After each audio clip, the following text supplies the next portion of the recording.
আপনাদের এই যে রাত্রে বাড়িতে ঢুকছে, মহিলাদের সম্মানহানি করছে, এটা ঠিক না। পুলিশের সেই অধিকার নেই। দিল্লিতে আসবে, এসে অ্যাপ্লিকেশন লিখে নিয়ে আসবে। মহিলা কমিশন বলে দিল্লিতে একটা জিনিস হয়, সেইটাতে আপনারা একটু সই করবেন। আর মহিলা কমিশন থেকে মহিলা কমিশনের লোকেরা আপনাদের সাথে কথা বলতে আসবে, মহিলারা আসবে কথা বলতে। যারা দিল্লি থেকে আসবে, এসে থানার আইসি কে, এসপি কে এখানে ডেকে আনবে এবং ওদের প্রয়োজনে দিল্লি ডেকে নিয়ে গিয়ে আমরা নাক খক দেওয়ানোর ব্যবস্থা করব যে রাত্রিবেলা মহিলাদের সাথে কেন এই ধরনের কাজ তারা। কেন এদেরকে দেখুন, এরা নিজেরাই বলছে, এরা তো সবাই বিজেপি শিখিয়ে দিয়েছে এরকম তো নয়।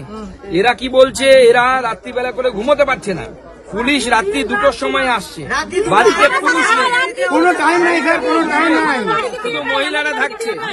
কি কোন সাহসে পুলিশ ঢোকে, কোন আইনে ঢোকে? পুলিশ এসে বলছে রামনবমীর কোনো প্রোগ্রাম করা যাবে না।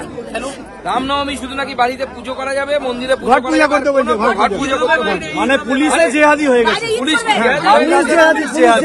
ঘট পূজা করতে বলছে, কোনো অনুষ্ঠান হবে না। মালদা পুলিশে জেহাদি হয়ে যাচ্ছে, মালদা পুলিশ যে জায়গায় পৌঁছাচ্ছে পুজো হবে না। এখানে আমি সাধারণ মানুষকে বলেছি, আগামী রামনবমীর দিন আপনাদের যা যা প্ল্যানিং ছিল তার থেকে বেশি করে করবেন, পুজো করবেন এবং ঘোষেদের হাতে হাসুয়া ছাড়া মানায় না।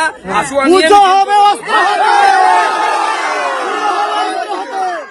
শাস্ত্র অস্ত্র দুটোই আমাদের দরকার। পুলিশ যদি আমাদের কাজ না করে, পুলিশ যদি প্রোটেকশন দিত এদেরকে বলতো, মা তোমরা চিন্তা করো না, আমরা পাহারা দিচ্ছি, তোমাদের বাড়িতে কেউ ঢিল মারবে না, আমরা পাহারা দিচ্ছি, তুমি স্বামী স্ত্রী ছেলে মেয়ে নিয়ে সংসার করো, শ্বশুর শাশুড়ি নিয়ে থাকো, তাহলে তো এদের কিছু প্রয়োজন পড়তো না, অস্ত্র ধরার প্রয়োজন পড়তো না।